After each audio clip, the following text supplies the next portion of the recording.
Hello. Good morning. It's November 17th. It's a Monday, and welcome to Morning Drift Radio. We are starting you off with some video art and I don't know if you can hear it, but some light.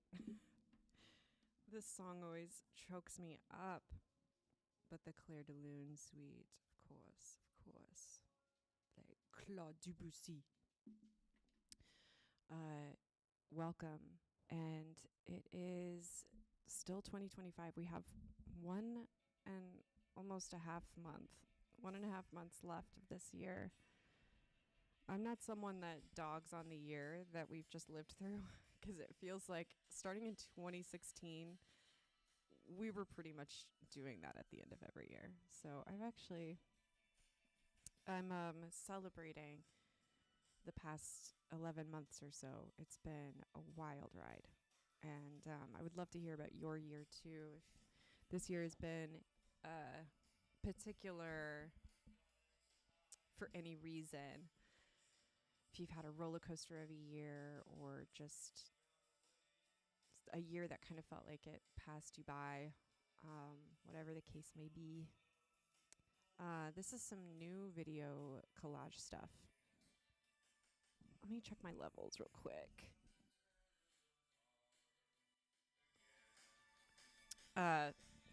Yeah, so I made some new video collage stuff. So welcome. Right now I'm listening to a little playlist I created called Love Granger. And it's based on, I was working on a theater piece last year about Granger Taylor. If you don't know his story, you should absolutely go look it up. It's all about like a UFO. It's got lots of UFO lore. He's a really interesting person. His story is wild. There's actually a documentary called Crimes of the Paranormal. I believe it was on Netflix. I'm not sure if it's still on there. I don't even know if I'm allowed to say that on this platform. But anyway, Granger Taylor was someone that he disappeared in 1980 in November, actually. Wait a second. I'm just going to look up really quick. When was that? His disappearance was, oh my gosh, November 29th, 1980, during a thunderstorm. I'll just read this like Unsolved Mysteries wiki version for you. It's such a fascinating story, but I wrote a short play about it. Okay, so Granger Taylor disappeared on the night of Whoa, and oh hello, I was like, whoa, and Joy Division is playing. It's all linking. I literally started telling you about this because I was listening to the playlist. That's how ADD my brain is. Anyway, I was like, what is that knocking noise? I don't know if you can see behind me. Oh, I can move the camera now.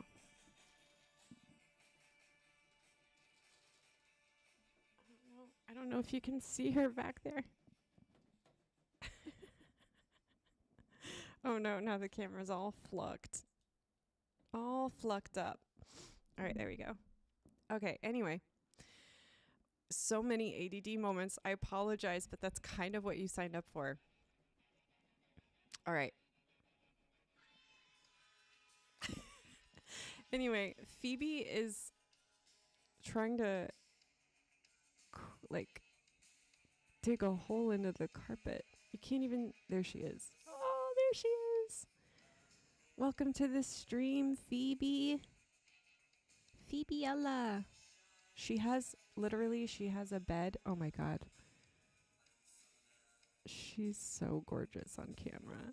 She should be a model. She really is. I'm not blowing smoke or anything. I know everyone says this about their dog. But she really is one of the cutest dogs I've ever seen in my entire life. My brain is going everywhere this morning, you guys. I decided to try something new as well. I'm going to return to the topic, the Granger Taylor topic. I have not forgotten. But yes, I tried something new this morning where I baked before I got on stream. I baked some lettuce, and I haven't done that actually before I've streamed, but I'm actually having a great time. So I think I might continue. Because, for those who can't bake in the morning, you can live vicariously through me. If you have to get up and go to work and you don't have that luxury, let me do it for you. Let me be your angel of the morning. Okay.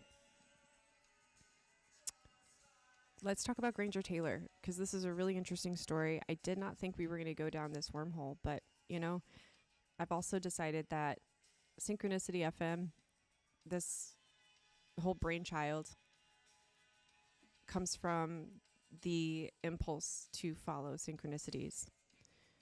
So we're gonna do that from now on. Also, just to note, like, a huge freaking bird. I'm pretty sure it was a vulture. And if you're familiar with, like, the wingspan of a vulture, it's freaking huge. But it just passed by, like, maybe, I'm looking at my window, it couldn't have been more than 20 yards or something. It flew pretty low. There's wooded area, like, right behind my house. So, not surprised. But it's always so cool when they come in so low. It's like, damn. It could be a freaking UFO. Anyway, all right. Granger Taylor. Let me show you a picture of him as well. So, Granger Taylor disappeared on the night of November 29th, 1980, during a strong thunderstorm. He had left a note on his parents' like on the door of his parents' room. And basically he was explaining that he had left to board an alien spacecraft. Yeah. All right. Oh, it's freaking out. Why is it freaking out? Oh my, let's fix that, shall we? Let's do window capture. That's way better. So here we go. So you don't have to see the not interesting stuff, but if you still want to see me, sort of, my mask. Yeah, so like I said, Granger Taylor disappeared on the night of November 29th, 1980, during a strong thunderstorm. And he had left right here the note on the door of his parents' house. And this is the note. Or on the door of his parents' room. I can't recall. He had been telling people that he was leaving. Or, what his plan was, I believe. At any rate, this is what it said. Dear Mother and Father, I have gone away to walk aboard an alien spaceship. As reoccurring dreams assured, a 42-month interstellar voyage to explore the vast universe, then return. I am leaving behind all my possessions to you, as I will no longer require the use of any. Please use the instructions in my will as a guide to help. Love, Granger.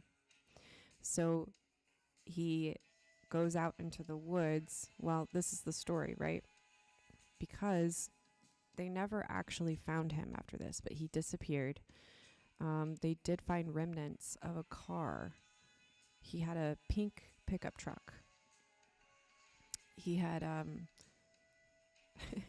he was an interesting guy, right? He lived in this Canadian, British Columbia. And he was a genius, like a mechanical engineering genius. And he would build various things. He built a train, I believe, for the town to enjoy. He rebuilt an airplane. He built a spaceship in his backyard. Let me see if I scroll down if we can find it. Or I'm sure, because it's one of the first pictures that pops up. Of course, Vice did an article on him. Of course. That's right. He was from Duncan, a small town on the southern Vancouver Island, which is interesting. Speaking of synchronicities, this is so weird. Because last night, I was just... okay, let's turn that off. I was just... I'm so confused because my stream isn't looking... It's so far behind, possibly. I'm not 100% sure, but we'll see. I hate the stream latency thing. I cannot stand it. Drives me so crazy. Shout out Radio Coffee. Oh, well, that's going to place me for sure. Everyone's going to know where I am. Oh my God, yeah. My stream is so far behind. That's wild. It's like full on 5 minutes behind. I guess who cares? I don't know. Oh, shit.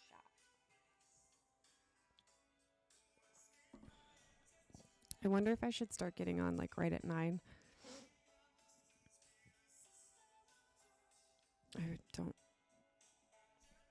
don't know if that would make a difference. Not with anything in particular having to do with the stream latency, just I'm usually on at 9:06. I wonder if that causes an issue. I don't know why would it my brain's all over the place. I think I meant for like viewership. Just in case people are like, she's not on at 9. I doubt it. Yeah, okay, so here's another story about Granger Taylor, just to give you some more context about the kind of person that he was. He was somewhat of a loner, but there was, I'm on CBC Docs POV. This is where I'm getting it, cbc.ca. And one of the things people said about him was there was nothing he couldn't fix. He was a skilled mechanic who made his living restoring and building machinery, including a single-cylinder car and an entire steam engine. Wild. Here, I'll let you watch some videos while I'm talking to you about Granger. One of his most ambitious projects was restoring a vintage Kitty Hawk fighter plane used by the Allies against the Japanese in the Second World War. Just fascinating. There's also a documentary called Spaceman, one word, on CBC. I haven't watched that one, but like I said, the one that I watched was an episode of a larger docuseries called Crimes of the Paranormal. It was really fascinating. Speaking of, I'm kind of curious is anyone familiar with Greg and Dana Newkirk and Hellier? I've told basically anyone that I have more than 5 conversations with, I tell them about this documentary series called Hellier. I think it was released in 2018, 2019. But there's supposed to be a season 3 coming out, and I want to know when. Filming was underway as of September 2023. Still no release date. Jeez Louise. So my guess is that season 3 hasn't wrapped. Oh, okay. As of March 2025, they're still actively working on it. I really think I should just join their Patreon because it looks like you get invited to experiments and stuff. Ugh. Dang. So no No date has been set, unfortunately, but they're still working on it. But my theory is that, speaking of synchronicities, that they're just following threads still. Or they could just be in post-production. Not really sure, but speculating. This is Duran Duran. This was a big music motif theme in my household growing up. Oh no, this is Tears for Fears. How dare I? What's wrong with me? But yeah, Granger Taylor. I realized that I didn't really land the story with just like where this whole, how he went from, being a skilled mechanic who's like restoring engines and stuff to aliens. Like how did that all evolve? But he did build a spaceship in his backyard and left his family a note telling them where he was going, and then he disappeared.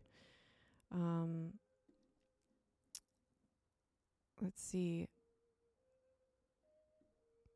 When I was researching it for what I was writing about, or, the play I was writing about, I had a lot more information on hand in my brain. So I've sort of lost it over the past months because I've been focused on so many other things. But this story just like hit me so hard. I think because there was he had like a protege, like a teenager who's like a handyman for him, like helped him out a lot. He was close with their family, and it really crushed him when Granger disappeared because he was such a central figure in his life. So yeah. This particular article, let me see who it was written by. Tyler Hooper. Yeah, so this guy, he said, I made it my mission to find out as much as I could about Taylor and what happened to him. So this guy, Taylor Hooper, he's like, was he abducted by aliens and taken to space? Or did delusions, because they found pieces of his car blown up in the middle of the woods, but no sign of Granger. So did delusions cause Taylor to blow himself up that night? Was it all an elaborate hoax that Taylor created so he could disappear and make a new life? Was he recruited by, some sort of spy ops situation? Did he die by unaliving himself, masking his intentions? So after this guy worked on the documentary, he says, this is what I think. He's never met Taylor, obviously, and any ideas he has are just his own research. As I'm reading this and scanning it, it's interesting. It's my belief that Taylor struggled to fit into his community. He was eccentric and he was shy, and he was also a loner, right? And so his purpose, working on machines, it was like his really only true way of expressing himself. And so Hooper says, he thinks he got tired at some point of being different and searching for meaning on Earth. And so he started becoming obsessed with interstellar travel. And with his background and his skill set, it just sort of, it seems like it evolved super, super quickly, but he was a psychedelic rug user. So he might have been prone to some mental health issues. That being said, like, it seems like there was so here's what Hooper says. He says, my gut tells me that this was Taylor's thinking the night he disappeared and that he perished on that mountainside in a fire explosion. But often on a clear evening, I find myself looking up at the sky thinking about him. So I think that's what's so spectacular about this story, is the fact that he created a myth for his life that does not give a definitive yes or no. And usually that's not comforting. But I think there's a way that he told his story. He narrated his existence, his presence on earth. He curated his ending in such an intentional way that most of us do not get a chance to do. So whether he's still, I mean, for all we know, he could be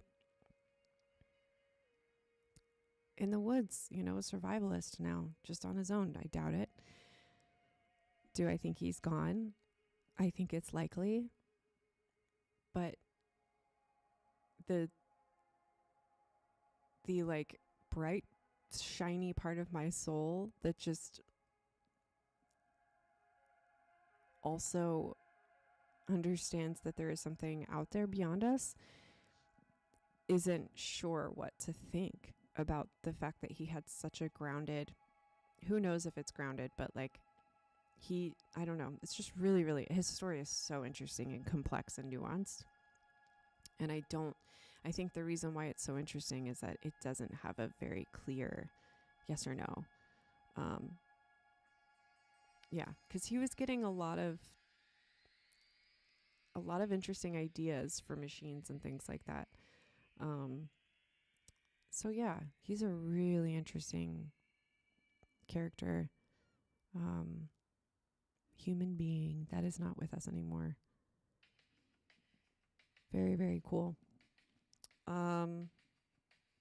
Cool in terms of like, not cool that he disappeared and, we'll never know. But, the story is cool, and I think he would appreciate that. Okay. So that's Granger Taylor, babies. The note, I think also the note that he wrote is so, I think you saw it briefly on screen. If it showed up. I hope it did.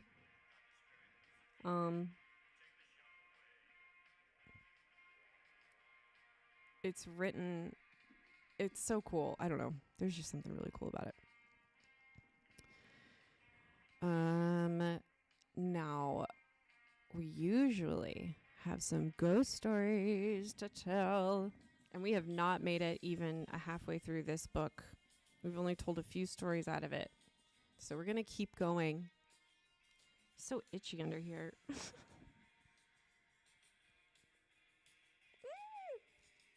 Okay. All right, folks.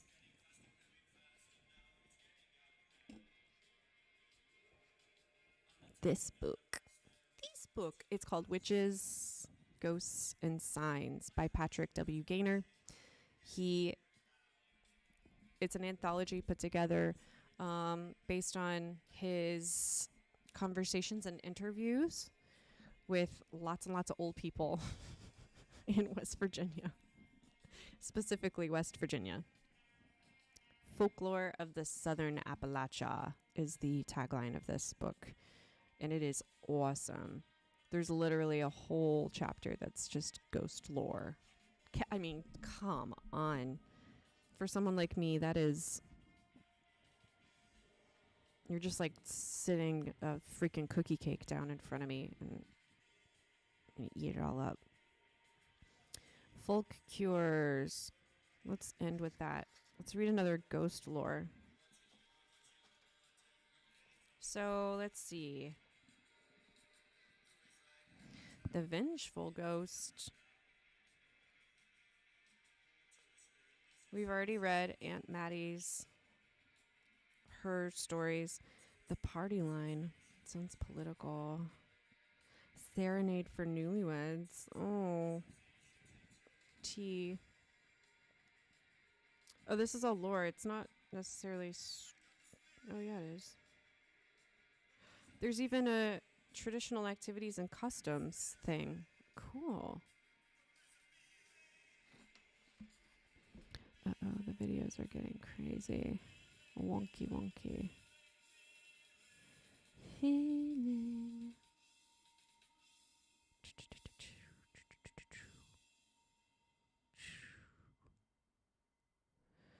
Wow. On the stream latency, the Granger story is just now showing up. Oh, man. I kind of missed that project. I made sound for it. I did some sound design. I don't know. It's kind of a... I'm just listening to one of the songs that I sampled some of the sound design from. So it's like, whoa, blast from the past. All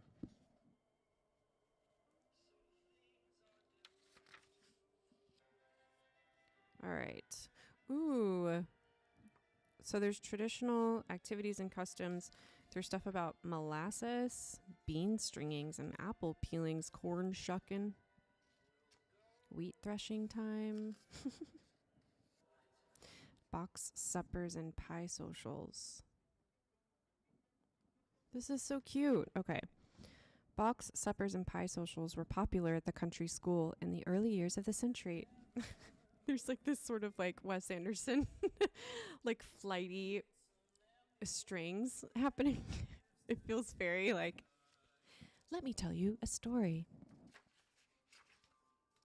Box suppers and pie socials were popular at the country school in the early years of this century. Their purpose was twofold: to make money to purchase books for the school library and sorry, I can't keep that up.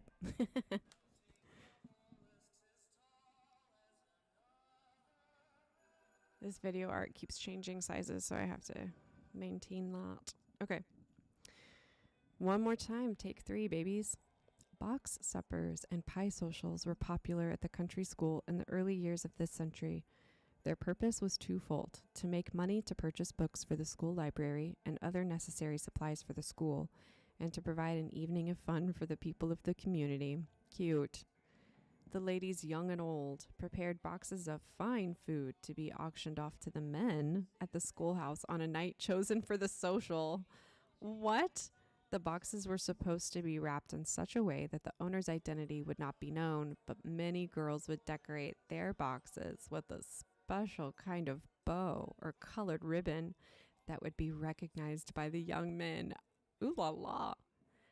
That's so funny and cute. And so that time doesn't exist anymore now, does it? That made the bidding highly competitive, for many a young man was willing to pay a high price. Is this where the term box came from? That made the bidding highly competitive, for many a young man was willing to pay a high price to keep a rival from buying his girl's box. Wow. At the pie social, wink, pies, wink, were sold instead of boxes of food, wink. Often the pie was sold by the shadow buying method. What? With the girl standing behind a sheet so that the bidder could only see her dim shadow. What the hell? Are we driving in traffic? What the hell? After the food was consumed,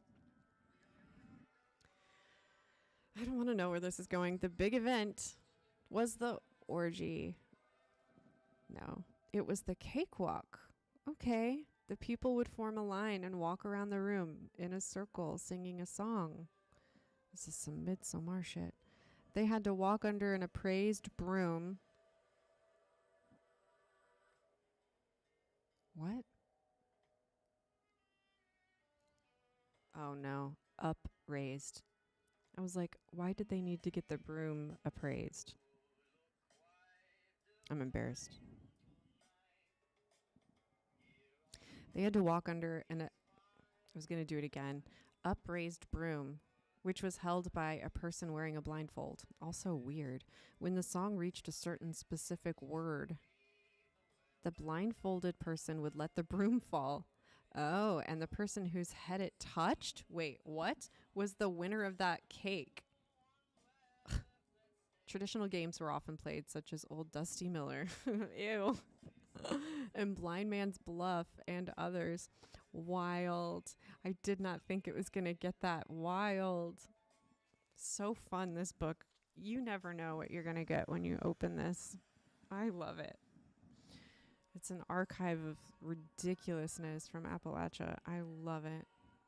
This song is driving me insane, though. I can't listen to it anymore. It's so long. Okay, wow, we've really exhausted this playlist twice. There's only like 4 songs on it. All right. The Chaos Mix. Let's do that one. We'll see what happens. Oh, yeah, baby. Coffee, coffee, coffee, coffee, coffee, coffee, coffee, coffee. I'm going to watch some scary video games after this while I have my coffee. Might do some crocheting. Maybe I'll crochet on here sometime. We'll see. We'll see. Okay. We have to write a ghost story, though. I just opened these 2, so we'll do these. All right. I'm going to have to try to, like, figure out how I don't want to read the same one twice, but I'm very confident I'm not doing that right now. All right. Here we go. The Peddler's Ghost of Pendleton County. Riley Thompson, a student in my folklore class in extension at Petersburg, West Virginia, told the story of the peddler's ghost of Pendleton County, which he had heard numerous times. I'm going to want to jam too much. In a 2-story log house, not far east of Riverton, West Virginia, near the close of the last century, strange things occurred. A family by the name of Byrne lived in the house. Every night, they would hear footsteps upstairs and the sound of a chain being dragged over the floor. No, thank you, gross. A peddler was supposed to... The disturbance was so great that they finally had to move out of the house. Yeah. A chain? No thanks. A peddler was supposed to have been killed in that house many years before that time. Ugh. A peddler. Is that someone that does shoes? Wow, that sounded smart. My American education really kicks in when I need it most. Edler? The hell's that? Come on. Oh. Oh. Oh. Oh, okay. A peddler is a person who sells goods, often by traveling place to place. Peddling. Historically carrying wares in a pack or on a cart. Well, yeah, I mean, the term can also refer to someone who promotes ideas or even sells illegal Persian rugs. While historically a trade for... Well, I don't care about this. Okay, back to the story. Let's just start over. Now that we know what a peddler is, I feel like that was really important to check into before we started, but what are you going to do? The Peddler's Ghost of Pendleton County. Riley Thompson, a student in my folklore class. Okay, that's who told this. We got to give Riley, like, a little bit of a... I think he's going to tell the story like this. Okay. In a 2-story log house not far east of Riverton, West Virginia, near the close of the last century, strange things occurred. A family by the name of Byrne lived in the house. Every night, they would hear footsteps upstairs and the sound of a chain being dragged over the floor. The disturbance was so great that they finally had to move out of the house. A peddler was supposed to have been killed in that house many years before that time. There were blood stains behind one of the doors. They used everything they could to think of to remove the blood stains, but nothing would remove them. Could we come up with another word other than remove? Finally, They removed the boards and replaced them with new boards, but the stains came into the new boards. I love this story so much. I'm obsessed. One night, several people went to the house to hear the sounds. When the sounds started, one of the bravest of those present called out, "Come on down and show yourself." Just then the footsteps headed for the stairs, came down and rattled the doorknob of the door at the foot of the stairs. My God, Riley. Nothing could be seen at the door. In recent years, the old house burned down. And since then, no more stories have been told about the ghost of the peddler at the old log house. All right. That was highly entertaining. The story got good. Got when we had the sound of a chain being dragged on the floor. I love a chain. I love a ghost story with a chain because, well, not because of the implication. I'm just saying, like, why would they be What's going on there? Is my question. I don't necessarily think it would be the obvious candidate of someone being enslaved. That's unfortunate. Not my favorite ghost stories at all. Especially when there's white ghost hunting teams going into these locations and trying to contact. Man. Anyway. Why has he got a chain? Why has the peddler got a chain? Is it like a bicycle chain? You know, because he was peddling all of his goods? Or do you think, I don't know, maybe it's a dog. Maybe it's a leash. Oh, I don't know. You guys, let's move on. Because we have one more story. This is called The Old Haunted House of Nicholas County. Mrs. O.C. White. Oh, boy. O.C. I'll tell you this. It's spelled O-C-I-E. O.C., right? That's how you would say that, I assume. Interesting name. I don't think I've ever heard O.C., especially like as an Appalachian name, but I'm here for it. Okay. Mrs. O.C. White of Nicholas County told me the story of this old haunted house. That's as much context as you get before this starts, by the way. All right, here we go. Ugh. How long is this one? Just one page. As long as I can remember, the old Jim Hanna house has been haunted. It is an old 2-story log structure with a stone fireplace at each end.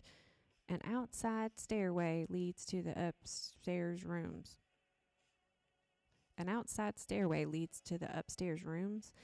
A row of swaying, whispering pine trees stands in front of the house, and the palings around the yard can scarcely be seen for huge masses of rambling rose vines. Large slabs of stone lead to the door. She's a storyteller, O.C. Jim Hanna, an early settler of Nicholas County, built this house, cleared off a large tract of land for farming, and reared a large family here. He is known far and near for his bad disposition and violent temper. Oh no, Jim. It was said... Oh, jeez. Trigger warning. There's some violence. Domestic violence. This is so sad. He was known far and near for his bad disposition and violent temper. It was said that he beat his little girl almost to death. She died soon afterward. And everyone said it was from the beating. Oh my God. Jim Hanna is a monster. There was much talk among people living about there, and some of them were in favor of lynching him. I don't blame them. That's so awful. Well, wait a second. We don't know. Hold on, hold on. We don't know. Lynching is very specific term, so we can't say that. We don't like that he did that. We don't know. We don't know what background Jim is. We don't know if he's white. We have no idea. All right. Not long. I just assumed he's white. Not long after the little girl died, Jim Hanna sold his farm and moved to Missouri. From that time on, people who passed by the house at night told of hearing cries and groans. Oh my God. For several years, my uncle lived in this house and slept in one of the upstairs bedrooms. One night, he woke up and saw a little girl dressed in a long white dress standing at the foot of the bed looking right straight at him. He said he pulled the covers up over his head, and when he looked again, she had disappeared. I've heard him tell this story many times. He's still living, and the old Hanna house is still standing. Oh my gosh. Jesus. This book is really good. I'm shocked. I am and I'm not. Like, I'm just wondering. I want to do a search for it because I'm just wondering if other people know about this book. And if not, let's get it back into circulation, y'all. Witches. What's it called? Witches, ghosts, and signs. Let me see. No way. $17.99. It's expensive. Dang. So it is. That's incredible. Wow. Yeah, so let me put this in the chat.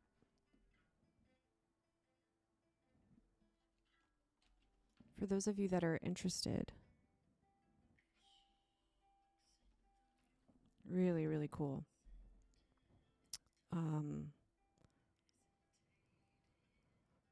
Wow. Yeah, so this book, when does it say that it was published? Oh, okay. So, Witches, Ghosts, and Signs by he's a renowned West Virginia folklorist and former professor at West Virginia WVU. He was an English professor. Very cool. Very, very, very cool. It presents a rich heritage of the Southern Appalachians in a way that's never been equaled. Wow. No kidding. What else did he write? Is it Gain? One Gainer? One Gainer. He wrote... Oh, he has one with folk songs in it. I definitely want that. That's very cool. What a cool gift, too.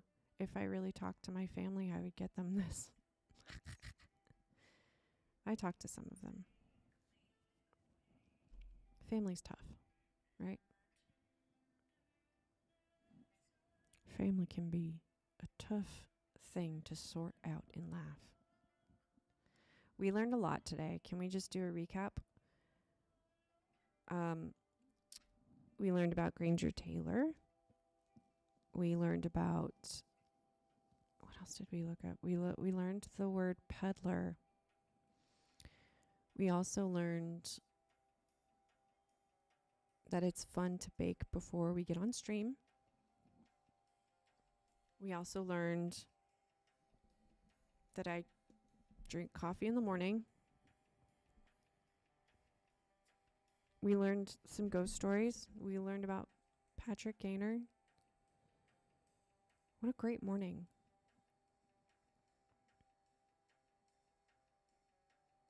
It is actually a really good morning.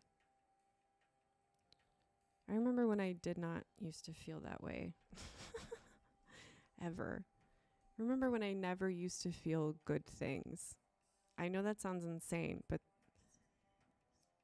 yeah, that was a thing. And I really feel for anyone who's dealing with that currently, if you're struggling day to day to feel good in any capacity, I completely know exactly what you're going through, and it's going to make me tear up.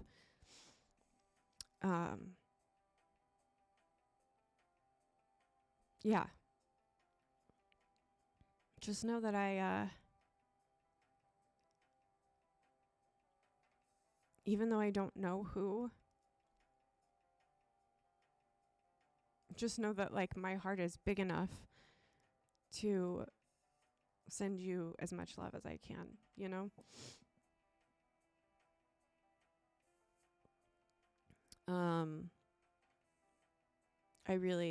It kills me to think, oh, goodness gracious, I said that. It unallows me to think that people are hurting alone, even though like I know exactly what that feels like. It's still sometimes so hard to accept that other people are experiencing the same pain that you are, because that sucks. But the good news is I'm here, and that's a big deal. I didn't think I would be. So that's why I'm very open about it, because I know people are struggling and can't be open about it for very good reasons. So if you're going through emotional, physical pain that is invisible to other people, you are not alone, I promise. This is your confirmation.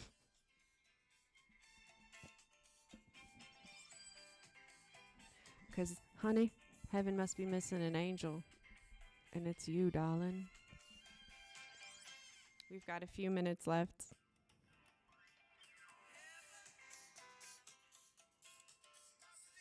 So let me tell you. Let me give you a cure. I wonder if if they have a cure for depression in here that none of us knew that we could have just been doing this whole time. Let's find it, right?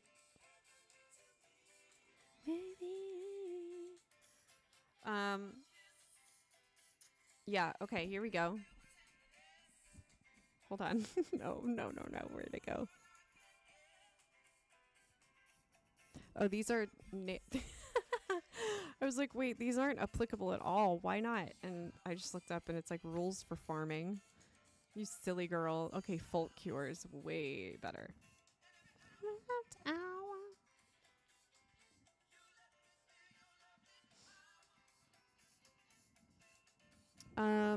There's lots of things for rheumatism.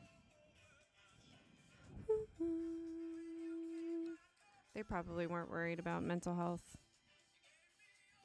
They were lucky if, they didn't get diphtheria.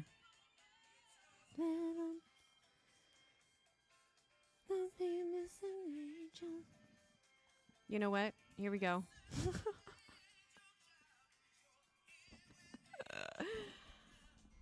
Blackberry cordial is used to cure summer complaint. Basically depression, right? For kidney trouble, eat the root of a butterfly flower.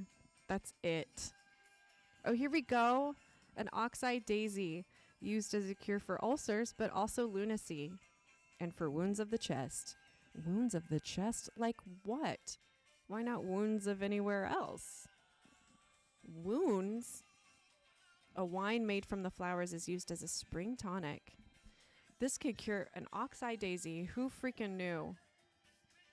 The juice of the leaves and the roots are taken through the nose to cure migraines and clear the head. Well. Must be missing angel.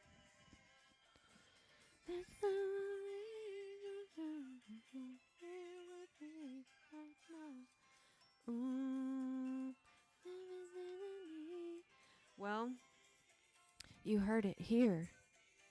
Oh, I have a fern. A large fern is common to large fern common to West Virginia is used in folk medicine. A tea made from the roots is considered a good cure for worms. Oh. I'll keep that in mind. Last thing I'm looking up is what the hell is summer complaint? Because I have plenty of that. I'm sick of summer. No, for real. Oh. It's an old-fashioned term for acute gastrointestinal illness, particularly diarrhea and vomiting in infants and children specifically. Interesting. Oh, contamination of food and water due to high temperatures. So it's like bacteria growing in stuff that you're eating in the summer. Cool, because you don't have a fridge. Well, on that note, that is a sunny word of wisdom for your summer complaints. You've got plenty of options now. So find your local peddler, get you some oxeye daisy and a large West Virginia common fern. It's been a blast being here. Honestly, like just doing my thing alone is great, and I get to externalize. Perfect. Love it. Thanks for being here. Thanks for watching. If you watch it, leave a comment telling me how much you love this. Only how much you love this. All right. Surround yourself with light as much as you can. Metaphorical, literal. I learned what scurvy is, so have some vitamin C. If you have not seen it, I would recommend watching Leave the World Behind. It's a little after school specially, possibly. It was executive produced by the Obamas, but it's actually a pretty solid film. It just popped out of my mouth, so I guess I don't know why. I don't know why I said it. I don't know why I gave you that movie recommendation, but it's just on my mind. Safe commutes. Have a lovely day working, and just be the best. Be the best. Be the best. Be the best. Nothing more funny or witty or strange or dumb came out, so that's what we're ending with. Love you all so